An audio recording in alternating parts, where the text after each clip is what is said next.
Hello everyone, good morning, welcome back to our new blog. કેમ છે બધાને? જય શ્રી કૃષ્ણ, જય સ્વામિનારાયણ. જો 9:30 થઈ ગયા છે અત્યારે, અને એક ભાઈ જો પોતાનું કામ વધેરી ગયા છે. ટીન પાટા કરતો ટીન પાટા એટલે ટ્રેન આજે સવારે પરાણે મની પાસે ઉતરાવી છે ઉપરથી.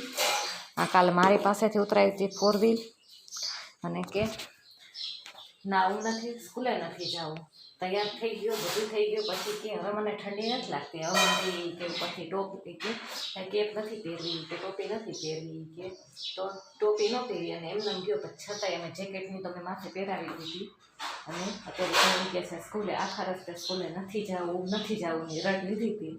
અંતે સ્કૂલનો ગેટ આવ્યો ને પછી શાંતિથી વહી ગયો. 1.5-2 મહિના જેવું થવા આવશે, પણ હજી એકેય વાર એને રોવાનો ઉકાળો નથી કર્યો કે હું આજે નહીં જાઉં. ગેટ આવ્યા પછી હા ઘરે એમ કીધા નથી જવું. હવે જો આ બધી છે ને પહેલાં હું સમેટી લઉં, કેમ કે એને પથ્થારો કરીને બધું ગયો છે. પરાણે ઉતરાયું છે અને સવારે જ બધું ઓપન કરવું જોઈએ. સોરી, એના હિસાબે મારે ટીન બોલાઈ જાય છે. સવારે જ ખોલવી હતી, પણ બેને ખોલવા ન દીધી, કેમ કે પછી બધું એટલે સ્કૂલ જવાનો ટાઈમ થઈ ગયો હતો એટલે. અને હવે બધું સરખું મૂકી દો, યાદ આવશે તો રમવા દઈશું, નગર તો પાછી હું ઉપર ચડાવી દઈશ. અને મારા પંખાની હાલત બહુ ખરાબ છે. જોઈએ હવે મને ક્યારે ટાઈમ મળે, કેમ કે સાફ કરવાનો મને ટાઈમ જ નથી રહેતો. અને ખબર નહીં, આ દરવાજો એની ટાઈમ બંધ હોય છતાંય આટલો બધી ધૂળ ઉડીને ક્યાંથી આવે. આ રૂમમાં મારે બહુ હસતા બધી ધૂળ ઉડી આવે.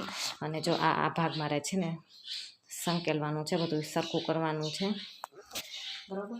તો પેલા કામ પતાવી પછી આપણે કન્ટિન્યુ કરી. અને આજે એકાદશી છે, તો એકાદશીનો આજે ફરાળ છે, કેમ કે જમવામાં જે 2 જ વ્યક્તિ છે, બાકી બધાનું સાંજે 2 વ્યક્તિનું સાંજે છે, 2 વ્યક્તિનું અત્યારે છે, બરાબર.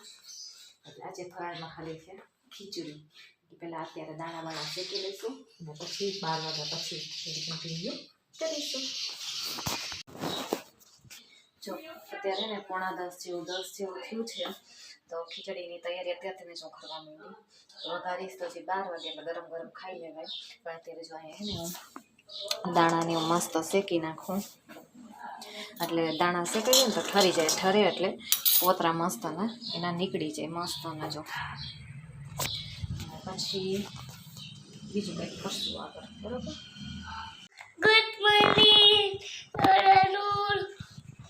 આ બાજુ મને બોલાવમાં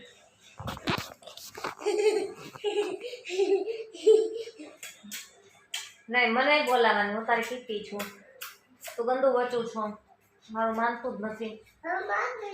નહીં, તું મારું નથી માનતું.